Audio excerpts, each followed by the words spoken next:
morning. Good morning, everyone, and welcome back to Coaching Conversations. I'm Maria Sabio. And I'm Lourdes Lafer. Yes, I do know my own name. Stay with us until the end for some practical practices you can start using right away. Uh, Today, we're talking about one of the things that makes us feel justified, powerful, and utterly out of control: anger. Yeah, we've all been there. Coworker makes a decision you think is the wrong approach. Your teenager is stubbornly heading down a path you know is wrong. Maybe because you went down that path, who knows? You're in traffic, someone cuts you off. And in that instant, you feel that heat just rise right up in you, right? That heart rate just rises, the heat rises, it's in your chest, and you feel that surge of rage. And you think, how dare they, right? They should know better, right? Yes, we can all fly into fits of anger and rage at the drop of the hat, right? But it's universal. It's a gut reaction. You feel this sense of injustice, or you feel like you need to make someone understand that they're making a mistake. But what if the anger is a bigger obstacle than their mistake ever was? What if your frustration is what's truly blocking their path to a better way? Yeah, that's what we're going to tackle today. The story your mind spins that somehow anger is a tool for correction. But here's the truth: if you want to help, you have to lead with patience. This episode is for anyone who feels exhausted by their own anger, who's tired of feeling like they have to fight to be right. Hmm. Yes, and this is for you if you're ready to trade the fleeting satisfaction of a temper tantrum for the lasting peace of a calm, clear mind, right? So let's talk about why we get so angry at other people's choices. Why do we feel this need to correct them with fury sometimes? That anger is your ego saying, I need control. I need to be right. This person is threatening my sense of order. And maybe you think they're wrong and that your way of seeing the situation is right. And so it's really not about them, it's about you. Exactly. I worked with a client who they were furious with their father for a business decision that the father had made. And he kept saying, and we always say this, especially about our parents. We always think that they should know better, right? He kept feeling that his father should have known better. And the truth is, we're always doing the best that we can. And failure is part of the path. It's the stoicism again. And our shows are based on stoicism. The obstacle is the way. So the father fails, that's part of his journey. But when we actually dug into what was happening with him and his dad, when we dug into that anger, it wasn't really about his dad's mistake. It was about his own fundamental constraint, the unconscious belief that his father's choices reflected on him, that the father's mistake wasn't the problem.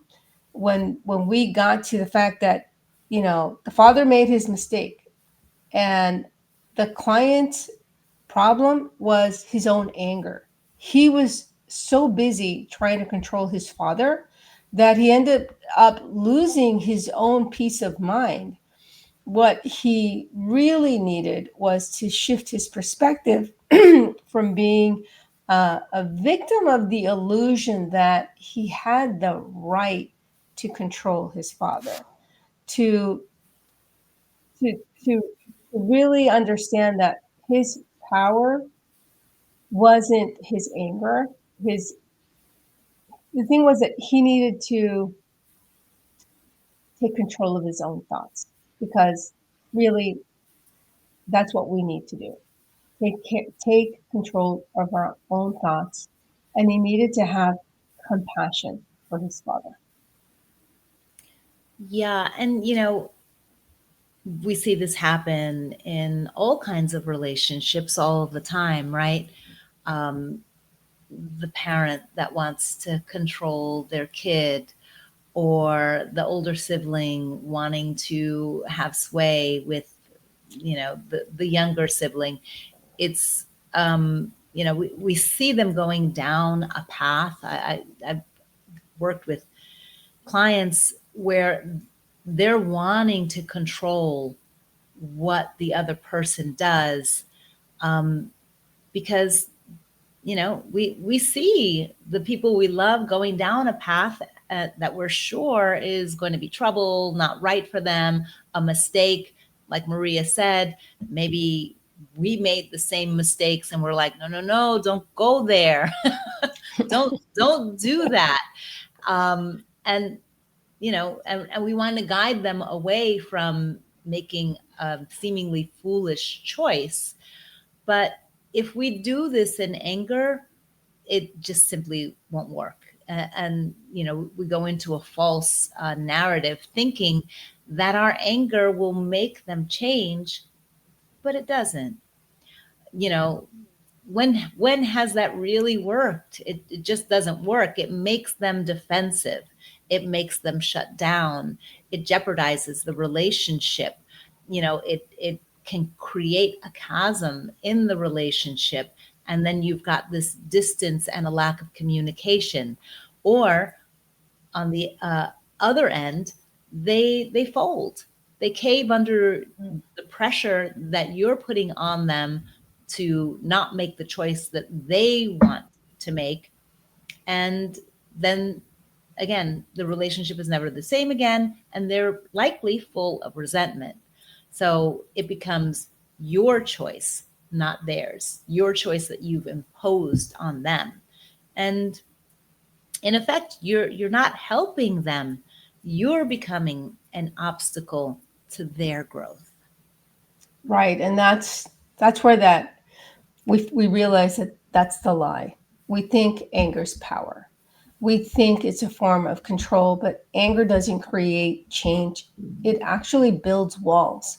It doesn't help them find a better way. It just pushes them further into their own self-deception. Yeah, and the science backs this up, right? Anger activates your amygdala, but calm guidance activates the prefrontal cortex, the part of the brain responsible for learning, reasoning, and empathy. And so if you want to actually influence someone, you need their prefrontal cortex online. And your calm is the key. Right. So let's just, go a little deeper. What's really behind this urge to react with anger? And at its core, it's fear. And unfortunately, many of us, for long periods of time, or maybe currently, we're in a state of survival. And that fear that we have, the fear is that if we don't control them, we won't be safe, or maybe that they won't be safe, right? Fear that if their choices are flawed, it somehow reflects on our own choices, or further still, our self-image. And we're trying to compensate for a feeling of insecurity or a lack of control by dominating a situation. We, or our brain, or basically our ego, is always trying to fill in the gap of what it doesn't know with what it already knows, thinking that its prediction of the future is the actual future. But it's only one possible future, because, when have we actually been in the future? And when we start to accept that we don't actually, well, that we can that we can't actually know what the future will bring, and start accepting that the thoughts we're having are best guesses, but still guesses, we open up to the possibility that the future can have another outcome. You think the pain is from the hard thing itself, but the real pain is from the story and the meaning you're attaching to it. It's our perspective, that that meaning, that story is from our vision, our lens, our perspective. And this is always where we get into trouble. That imagined future is coming from knowing that the future is uncertain, and our subconscious thoughts, if we really paused and listened, we're actually saying something more along the lines of, this person is doing this wrong, which means my world is out of control, which means I'm not safe. Yes, because their mistake threatens something inside of us, whether it's respect, control, belonging. We think if they don't listen, I'm not respected. Or if they mess up, I'll look bad. But here's the truth. Their behavior isn't about you, and your anger isn't about them. It's about your own need. Um, it's about your own need not being met. The mistake isn't the wound, it's the trigger. Right. And when we can just see that, everything just shifts. Instead of snapping, we can ask, what am I really afraid of losing here? Respect? Is it love? Is it safety? Is it security? Right? Is it my self image, what others will think? That's how you stop being the obstacle, because the moment you stop making it about you, you can actually see them, you can hear them, a human fumbling through, trying to do what they think is right, just like you do.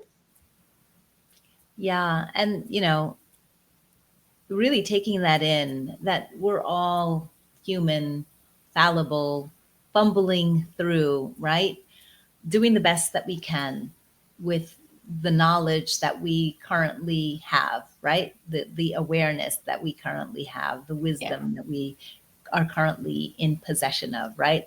So bring awareness to when you're trying to satisfy an internal need for security by controlling an external event, because trying to control an external event to feel safe inside, that will never work. It's like trying to extinguish a fire by throwing oil on it. You think you're helping, you think you're in control, but you're just adding fuel to the fire. You're making the situation worse for everyone involved. And, our desire to control circumstances, people, and outcomes is what often leads us straight into pain and suffering. And when we're able to see that there are things that are beyond our control, and when we're able to accept this and just know that there are some things that are just outside of our fear, our sphere of influence, we can then shift and lean in and focus on what is actually in our control. And that's mainly ourselves, right? Our own behavior, our own responses, our own thoughts. That's what we really have control over. And when it comes down to it, I think what we're actually yearning for isn't victory, it's peace. It's not dominance, it's connection. And those only come when you're willing, or we're willing, to prioritize compassion over fury. You're absolutely right, Lourdes. Thank you for that, because you know that is exactly what's going on. And when you feel that surge of anger, it's it's your amygdala, it's your brain's alarm system that's firing. And, we know everybody does. Your body gets flooded with the cortisol and the adrenaline, and it feels like you're in a survival state, right?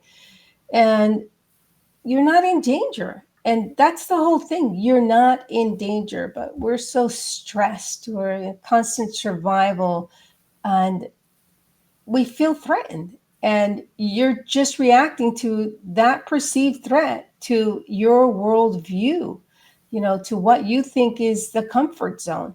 But here's really the best part, the cool part. Every time you choose patience instead of anger, you're literally repaving or paving new neural pathways. And that's neuroplasticity at work. Yeah, and you're building a new road, right, in your brain from a temper tantrum to a tranquil mind. And let's be clear, this is a practice. It's not one and done. This new neural pathway is going to take some time to become established, familiar, and known. And the more you practice, the more automatic it will become. It will likely feel unnatural or challenging at first.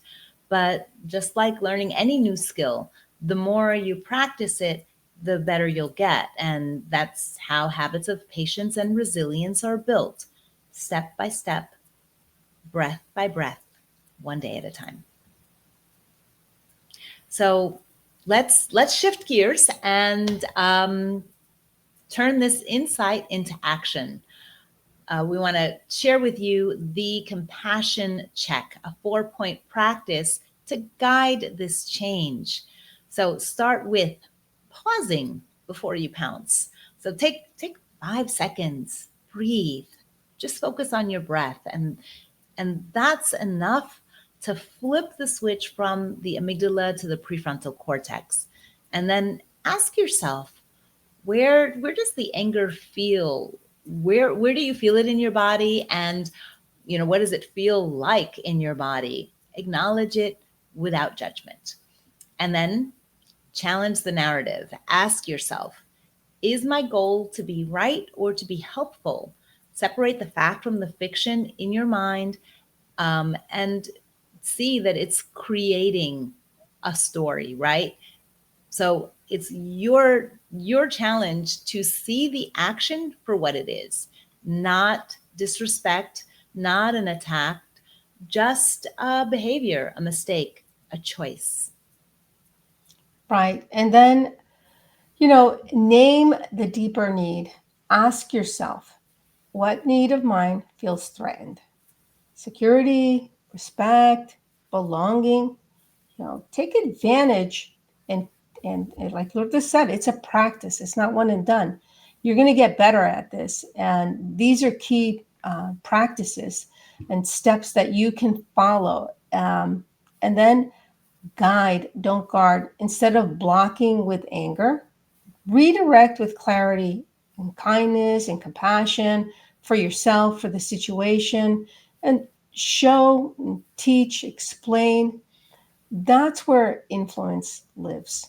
And the truth is, anger is a stop sign, but it's a stop sign for you. It's an invitation for you to pause and for you to realize that you can't control them. You can only control yourself. And when you stop, when you drop the anger, you stop being an obstacle for yourself and for them. And you become a light that helps them, and helps you to find a better way, to find peace and, get out of that survival state. So important. So we'll leave you with this bit of wisdom. It's harsh to block people trying to get what they think is right for them. Instead, teach with patience, not in anger. Yeah. So here's the challenge. And drop it in the comments. What's one situation where you're going to practice the compassion check this week? Thanks so much for being here. We're walking this path right alongside you. Take care of your heart, take care of your mind, take care of yourself. And if you found this helpful, support our work by liking, following, subscribing, and sharing this episode with someone who needs a little reminder that they're actually stronger than they think they are. We'll see you next time.